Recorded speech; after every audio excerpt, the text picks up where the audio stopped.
Welcome to the Total Nerve Pain Solution Podcast, your weekly dose of nutrition, functional medicine, and natural pain management techniques with a dose of motivation on the side. I'm your host, Dr. Emil Tompkins.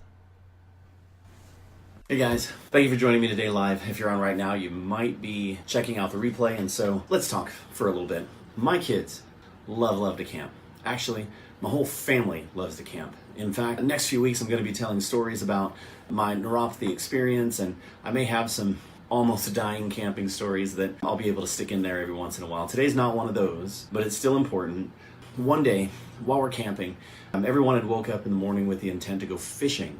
And out there, when you wake up, the air is cool and crisp, the water is super calm, and it's a good time for fishing. And the hope is that when we go out and fish, we'll be able to feed the family some rainbow trout for breakfast. Now, I have to admit, none of us are really all that great of fishermen, so I don't know if we've ever been able to eat rainbow trout for breakfast, but we try. It doesn't stop us. Everyone got ready, starting to head out to fish, and then my wife had realized something. The fish bait was missing. Now, this fish bait was some weird stuff.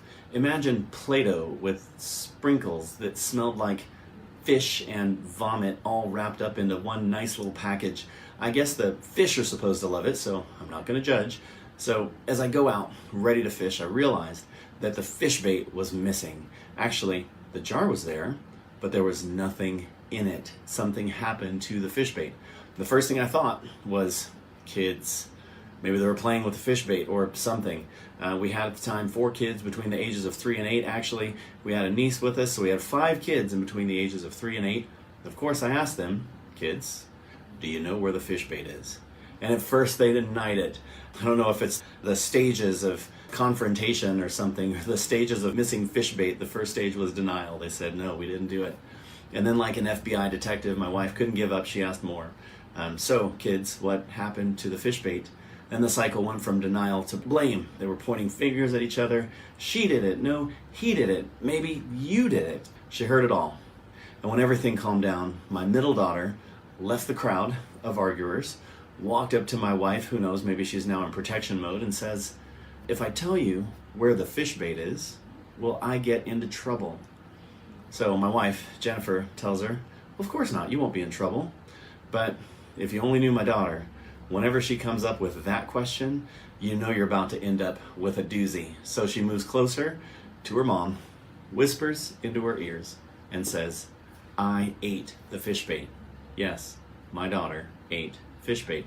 And this is really bad because she has allergies, some pretty severe ones. And so we jump up and she looks at the label to see what's in it to make sure there's nothing that she'd be allergic to.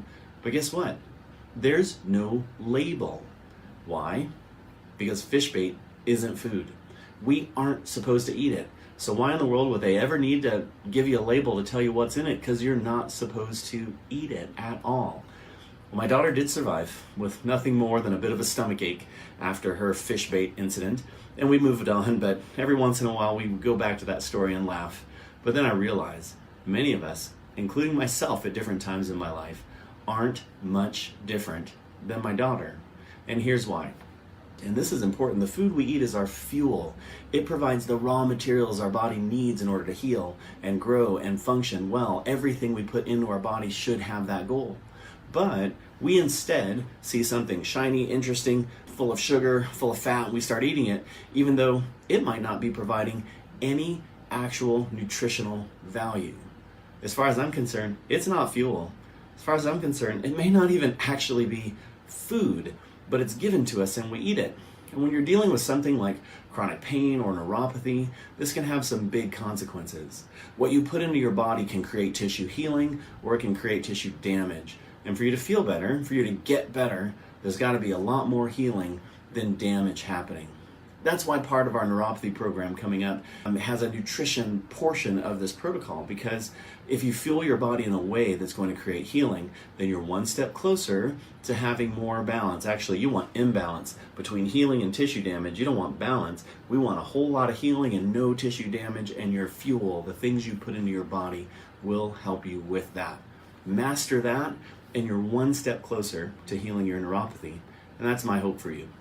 Soon, guys, I'll be announcing the opening of our course called the Total Nerve Pain Relief Solution.